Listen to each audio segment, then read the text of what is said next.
प्रयागराज महाकुंभ में आस्था की डुबकी लगाने लाखों श्रद्धालु उमड़ रहे हैं, लेकिन इसके साथ ही यातायात व्यवस्था पूरी तरह से चरमरा गई है। 10 से 15 किलोमीटर तक लंबा जाम और कई घंटों तक गाड़ियों के रेंगने से लोगों की मुश्किलें बढ़ गई हैं। वाराणसी, लखनऊ, कानपुर, रीवा से प्रयागराज जाने आने वाले रास्तों पर 25 किलोमीटर तक का लंबा जाम लगा हुआ है। हालात इतने बिगड़ गए हैं कि यूपी सरकार को इमरजेंसी क्राउड मैनेजमेंट का ऐलान करना पड़ा। इस पूरे मामले को लेकर सपा प्रमुख अखिलेश यादव ने योगी सरकार पर बड़े सवाल खड़े किए और कहा है कि सरकार के इंतजाम पूरी तरह से फेल हो चुके हैं। तो क्या है पूरी खबर, आइए देखते हैं इस रिपोर्ट में। प्रयागराज महाकुंभ में स्नान के लिए श्रद्धालुओं की भीड़ लगातार बढ़ती ही जा रही है। इस बीच मध्य प्रदेश के रीवा से प्रयागराज तक के मार्ग पर यातायात का दबाव बढ़ने से कई किलोमीटर लंबा जाम लग गया है। श्रद्धालु कई घंटों से इस जाम में फंसे हुए हैं, जिसके चलते प्रयागराज जंक्शन पर भीड़ को मैनेज करने के लिए इमरजेंसी क्राउड मैनेजमेंट प्लान लागू किया गया है। 14 फरवरी तक प्रयागराज संगम स्टेशन बंद रहेगा, जिसे लेकर सपा प्रमुख अखिलेश यादव ने एक्स पर पोस्ट कर डबल इंजन की सरकार पर निशाना साधा है। अखिलेश ने एक्स पर लिखा, प्रयागराज महाकुंभ अपडेट, जाम में फंसे लोग अपने वाहनों में घंटों से कैद हैं।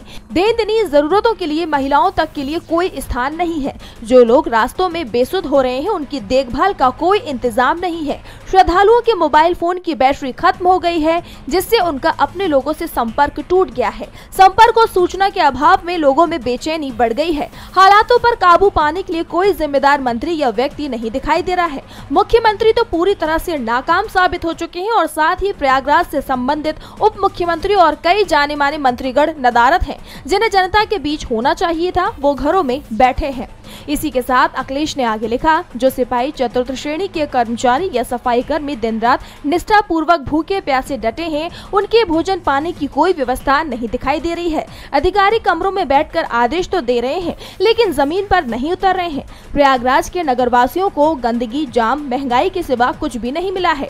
सुनने में आया है कि अब भाजपाई श्रद्धालुओं पर ही ये आरोप लगा रहे हैं कि जब पता है कि हर तरफ बद इंतजामी फैल गई है, तो श्रद्धालु आ ही क्यों रहे हैं। कोई प्रदेश में हादसे के मारे लोगों को अपने हाल पर छोड़कर दूसरे प्रदेश में समारोह में शामिल हो रहा है, तो कोई विदेश चला गया है।